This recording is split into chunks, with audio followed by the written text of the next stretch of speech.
गेली 3 वर्ष दुरुस्तीच्या छायेखाली बंद ठेवण्यात आलेल्या आंबेत सावित्री पुलावर प्रशासनाने कोट्यवधी रुपये खर्च करून अखेर या पुलाची दुरुस्ती झाली।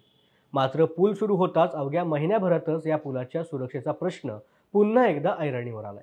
महाराष्ट्र शासनाच्या 600 रुपये वाळू विक्री GR नुसार सध्या सावित्री खाडीमध्ये सुरू असलेल्या वाळू उपसा नागरिकांच्या हिताचा जरी असला तरी वाळू वाहतूक करणाऱ्या जलवाहतुकीमुळे पुलाला मोठा धक्का बसू शकतोय।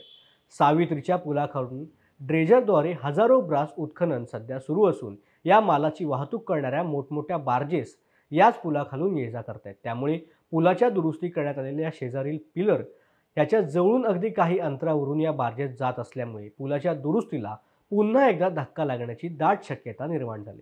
त्यामुळे स्थानिक नागरिक आणि प्रवासी वर्ग कमालीचे संतप्त असून प्रशासन याकडे लक्ष देणार का असा सवाल उपस्थित होतोय। समोरच हा आंबेत पूल आहे। रायगड रत्नागिरी 2 जिल्ह्यांना महत्त्वाचा पूल आहे आणि काही म्हणजे ज्या कारणामुळे ह्याची वाहतूक बंद होती आणि हा ब्रिज 3 वर्ष बंद होता। शासनाचे हजारो कोटी रुपये खर्च करून 20 ऑक्टोबरला हे म्हणजे वाहतुकीसाठी हा ब्रिज खुला करण्यात आला।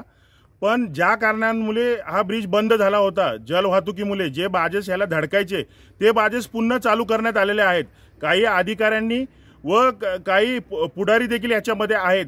या संपूर्ण ब्रिज या संपूर्ण जी आत्ता जो ऑक्शन झालेला आहे खाली त्याची चौकशी होऊन आमचं दुसरं काही नाही, धंद्याला व्यापाराला आमचा विरोध नाहीये, पण ही जी वाहतूक आहे ही तात्काळ थांबल्या पाहिजे। ही जर वाहतूक उद्या जर थांबली नाही तर आम्ही पुन्हा एकदा जल आंदोलन छेडू। 10 वर्ष अगोदर माजी सरपंच फारुख उबारे यांनी एक वेळ जल आंदोलन केलेलं होतं या खाडीमध्ये आणि ही जर वाहतूक थांबली नाही तर पुन्हा आम्ही एक वेळ इथं जल आंदोलन छेडण्यात येईल।